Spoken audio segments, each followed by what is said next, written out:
और वो आए, और आने के बाद हम लोगों ने जब उनका चेहरा देखा तो पूरा तनाव के साथ, उस दुख में, पीड़ा में कि हमारे देश के इतनी बड़ी संख्या में पर्यटक जो घूमने गए थे, जो परिवार के साथ प्रकृति का आनंद लेने जम्मू एंड कश्मीर गए थे, उनको चुन चुन के मारने का काम किया। और एक महिला जो गिड़गिड़ा रही थी कि मेरे पति को मार दिए, मेरे बच्चा को मार दिए, मुझको भी मार दो।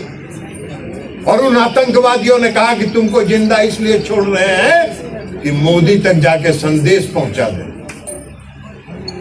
इस दुख में लेकिन मधुबनी की सभा से प्रधानमंत्री जी ने ललकारा और कहा कि आतंकवाद को समाप्त करके ही हम दम लेंगे, आतंकवाद को समाप्त करके ही दम लेंगे।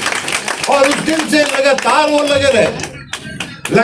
लगे रहे सेना के सभी तीनों अंग के लोगों के साथ, रक्षा विशेषज्ञों के साथ, सबके साथ बैठ के उन्होंने बैठक की। और आप सब लोग जानते हैं, उन्होंने अपने तीनों सेना को कहा कि जगह आपको तय करना है, समय आपको तय करना है, मोबाइल पीछे नीचे कराओ, कहाँ हमला करना है, किसको समाप्त करना है, कैसे समाप्त करना है, ये आपको तय करना है। आपको पूरी खुली छूट है सरकार की तरफ से कि आप रणनीति बनाइए और हमला कीजिए। तीनों सेनाओं ने 7 तारीख को जो कमाल करके दिखाया आप सब लोगों ने देखा, कहीं नहीं गिरा। 9 आतंकवादी जो ट्रेनिंग सेंटर था उनका, जहां वो प्रशिक्षित होते थे, जहां आतंकवादियों का कैंप बनाया था हमारे पड़ोसी देश ने, पाकिस्तान ने, उसको चिन्हित किया भारतीय सेना ने। और हम उनकी धरती में नहीं गए थे, हम अपनी धरती से, हिंदुस्तान की धरती से जो मिसाइल और ड्रोन हमने छोड़ा, उन 9 आतंकवादी संगठनों का जो हेडक्वार्टर था उसको ध्वस्त किया। हम उनकी सीमा में जाके मार नहीं किए थे। उनका रडार सिस्टम पूरा फेल था, उनका रडार लॉक था।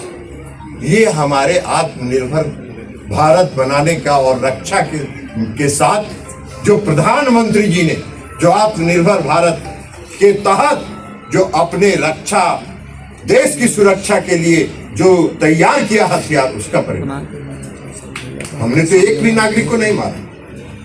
सीधे वो ड्रोन हमला, मिसाइल का हमला उसी आतंकवादी संगठन में हुआ। theopiniontoday.in Trusted sources, informed opinions. कृपया इसे ज्यादा से ज्यादा लाइक, शेयर और सब्सक्राइब करें।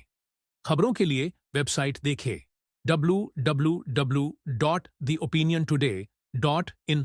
हमारी खबरें सभी सोशल मीडिया के प्लेटफॉर्म पर भी उपलब्ध है।